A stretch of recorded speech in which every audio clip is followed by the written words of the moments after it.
Noswaith dda I chi. Tre a sir Ddinbych yw cartre dechrau canu dechrau canmol o'r wythnos hon. Y sir sy nawr ar ei newydd wedd yn cynnwys Dyffryn Clwyd yn ei gyfanrwydd ac yn ymestyn lawr at y deirnion a Dyffryn Llangollen. A'r fro fydd y flwyddyn nesaf yn gartre i'r Eisteddfod Genedlaethol. A mwynhau cyfoeth y canu yn y fro hon fyddwn ni yn ystod yr hanner awr nesaf. Gan yn bod ni yn ymuno ar gynulleidfa yn y capel mawr yn Ninbych ar gyfer y gymanfa Ganu a roes dechreuad ardderchog i wyl gyhoeddi yr Eisteddfod. Rhys Jones, arweinydd côr yr Eisteddfod oedd yn arwen y gan, ac roedd aelodau'r côr yno yn ei canodd ar y galeri i roi sail a sylwedd i'r canu. Ac agor ar nodyn mawreddog, Emyn Dôn Morgan Nicholas Bryn Myrddin, a geiriau Titus Lewis. Mawr oedd Crist yn nhragwyddoldeb.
Y gŵr sy'n ar cyfrifoldeb o geisio sicrhau llwyddiant yr Eisteddfod yma yn Ninbych yw Hywel Wyn Edwards, trefnydd yr Eisteddfod pan ddaw i bob 2 flynedd i'r gogledd. Fe felly oedd yn benna cyfrifol am fagu brwdfrydedd y fro ar gyfer yr wyl gyhoeddi. Ydych chi? Helo, chi? Iawn, diolch fawr. Yn yr oedden wythnos arbennig iawn. Cychwyn wrth gwrs gyda'r gymanfa yn y capel mawr yn Ninbych, efo'r capel yn llawn i'r ymylon. Ac wedyn gweddill yr wythnos, mi aeth pethau yn arbennig o dda. Nifer o weithgareddau ar draws y dalgylch. Eithon ni dipyn o gyhoeddistrwydd i'r Eisteddfod, dwi'n tybio. O weld y brwdfrydedd felly ar gefnogaeth adeg yr wyl gyhoeddi, faint o hwb mae hynny'n ei roi i chi wrth edrych mlaen at y Eisteddfod ei hunan?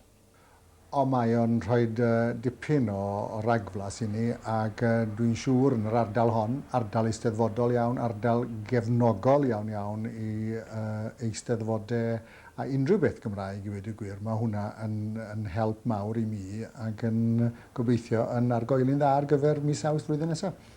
Nôl â ni at y gymanfa, Hywel, a emyn bywiog iawn i Dduw bo'r Gogoniant. Ie, tôn hyfryd, tôn hapus iawn a cyfieithiad y parchedig i Iesu Grist yr Hyl oedd yn bresennol yn y Gymanfa.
Hywel i chi am yn harwen i at yr emyn nesaf am resymau personol penodol i chi. Dwi'n hoff iawn o'r emyn yma, geiriau John Roberts, Llanfwrog, pan fwyf yn teimlo'n unig lawr awr. Dwi'n hoff iawn o'r geiriau, dwi'n meddwl bod nhw'n dweud llawer iawn wrth bawb ohono ni. Mae'r ffydd rhywun yn sicr a mae John Roberts yn gwybod yn iawn am y problemau a mae'n siŵr gen i bod pawb ohono ni'n dod ar draws yr un math o broblemau a'n dyn ni yn gwybod bod, fel mae'r geiriau'n dweud, yr afel sicraf yno lle. A bod yna rhywun yn edrych ar anholen ni. Ac i chi yn uniaethu yn bersonol gyda'r geiriau? Mae yn golygu llawer iawn i mi yn bersonol. Fi wedi dod ar draws nifer o feichiau bywyd yn weddol ddiweddar ac mae hon yn golygu llawer iawn i mi.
Dawn Elas, a diolch i Penri Von Evans am yr unawd hyfryd yn y canol. Daniel Pryddro, y cyfansoddwr enwog o Gwm Guedd, Gwm Tawe, bia'r Dawn nesa, y Dawn Price. Ac Arthur Williams, gŵr a fi'n weinidog am gyfnod yn y ganrif ddiwetha yn y fro hon, yn ardal hen golwyn ar Hilby ar geiriau. Geiriau sy'n ar un wedd yn edrych yn rhaid i galon iawn. Y penillion yn dechrau drwy sôn am y tristwch, y llesgedd a'r dicter sy'n ar gerdded. Ond yna, y penillion hynny yn adeiladu adnodau o her ac o hyder wrth gloi, a'r tri gair pwysig sy'n cael eu pwysleisio ar ddiwedd y tri phennill, llawenychwn, atgyfnerthwn a gorfoleddwn.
Un o adeiladau hynna a phwysica tre Dinbych e-bos yw Gwasg G.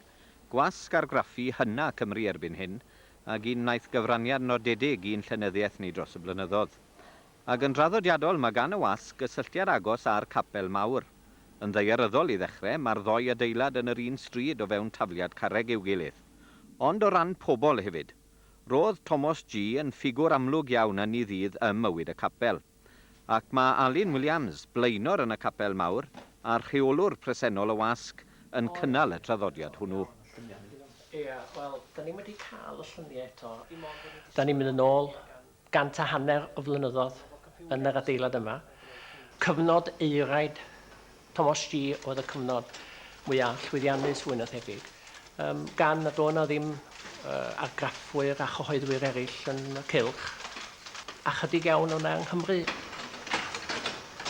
Fe roedd o wedi cyhoeddi nifer o lyfrau crefyddol, fe ddara gyhoeddi'r encyclopedia y gwyddoniadur, ac hefyd cyfnod y faner, cyfnod llewyrchus iawn.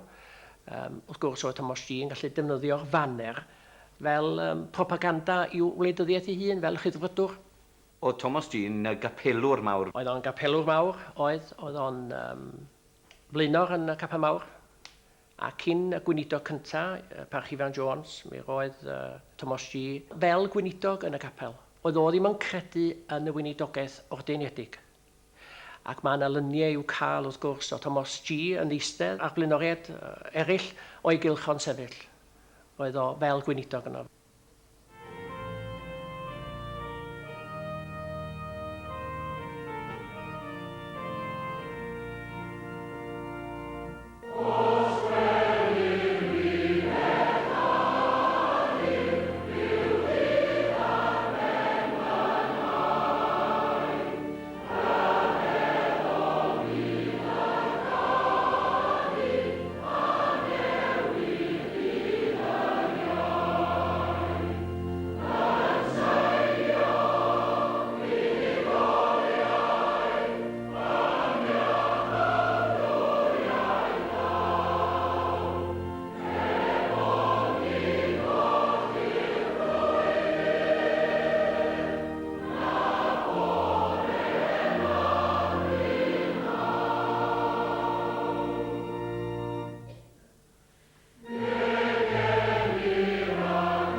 Yn gyffredinol ym Mro'r Eisteddfod y flwyddyn nesaf, pa mor bwysig yw'r capel bellach fel sefydliad i'r bobl? Dwi'n meddwl bod eglwysi y dyffryn, da ni'n ffodus iawn. Mae hi'n yn ardal fywiog iawn. Mae genna ni bron pob eglwys bellach hefo gofal gweinidog. Felly mae hynny'n dangos pa mor ffrwythlon ydy'r achos yn Nyffryn Clwyd.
Geiriau dwys Emrys neu William Ambrose, Arglwydd Gadim Dawel Orffwys. Ond go Bryn y bydd na ryw lawer o gyfle am Orffwys i bobl dimbych ar cylch dros y misoedd nesaf. Pob hwyl iddyn nhw gyda'r trefniadau a'r paratoadau. Ac oddi wrthon ni tan nos Sul nesaf. Hwyl fawr i chi gyd.